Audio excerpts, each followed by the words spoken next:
CCN news एक पाऊल महाराष्ट्रासाठी। विदर्भाचे पंढरी म्हणून ओळखल्या जाणाऱ्या श्री संत गजानन महाराज संस्थान शेगावची श्री संत गजानन महाराजांची पालखीचे पंढरपूर येथे मुक्काम झाल्यानंतर पंढरपूरहून शेगावकडे निघालेल्या शेगावीचा राणा श्री संत गजानन महाराजांची पायदळवारीचे आगमन मराठवाड्याच्या हद्दीतून विदर्भाच्या बुलढाणा जिल्ह्यातील मातृतीर्थ सिंदखेड राजाच्या हद्दीमध्ये आज मंगळवारी दुपारी 2 वाजता आगमन झाले। यावेळी बुलढाणा पोलीस दलातर्फे पोलीस अधीक्षक निलेश तांबे यांनी श्रींच्या पालखीचे भावपूर्ण स्वागत सत्कार केले। मुखी गजाननाचा जयघोष, कपाळी केशरी गंध, खांद्यावर भगवी पताका, हातात टाळ आणि मृदुंगाची चाल अशा भरलेल्या वातावरणात जल्लोषामध्ये श्रीच्या पालखीचे स्वागत करण्यात आले। टाळ आणि घुमणारे भजनाचे स्वर अशा भक्तिमय वातावरणात भाविकही तेवढेच तल्लीन झाल्याचे पाहायला मिळत होते।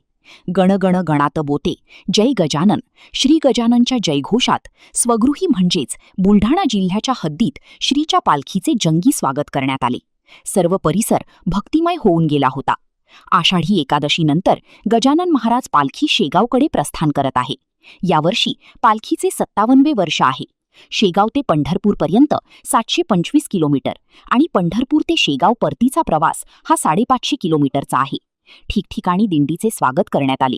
तसेच शहरात दाखल होताच जिजामाता नगरमध्ये भाविकांनी रांगोळी व फुले टाकून श्रीच्या पालखीचे स्वागत करण्यात आले। जिल्हा पोलीस अधीक्षक निलेश तांबे यांच्या मार्गदर्शनाखाली अप्पर पोलीस अधीक्षक गायकवाड, LCBचे पोलीस निरीक्षक ठाणेदार हेमंत ठाकरे, पोलीस निरीक्षक आशिष इंगळे यांच्यासह पोलीस कर्मचाऱ्यांनी चोख बंदोबस्त ठेवला होता।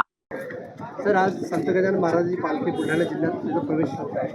तुम्ही तिथं स्वागत केलं, कशी भावना आहे? हो, आज रोजी आपल्याकडे श्री संत गजानन महाराजांची पालखीचं आगमन झालेलं आहे आणि आपण जिल्हा जी बॉर्डर आहे त्या ठिकाणी आपण त्यांचं स्वागत पण केलेलं आहे। संपूर्ण पोलीस दल यामध्ये जे सुरुवातीपासूनच असतं या बंदोबस्तामध्ये। आता पण आपण चोख बंदोबस्त लावणार आहोत आणि लावलेला देखील आहे आणि अतिशय आनंदमय वातावरण ते आहे। सर्व भाविकांचे आम्ही बुलढाणा जिल्हा पोलीस दलातर्फे आणि व्यक्तिशः देखील आपण स्वागत करत आहोत। बरं वाटतं इथे सर्व जी भाविक मंडळी बघून अतिशय हर्ष उल्हासामध्ये आपण या पालखीचं स्वागत केलेलं आहे। काय मागणी केली तुम्ही समजा दर्शन घेताना? नाही, मागणी असं नाही, सगळीकडे आनंदमय वातावरण राहो। बुलढाणा जिल्ह्यामध्येच नव्हे तर इतर देखील श्री संत गजानन महाराजांची कृपा बनून राहो एवढेच अपेक्षा आहे। धन्यवाद।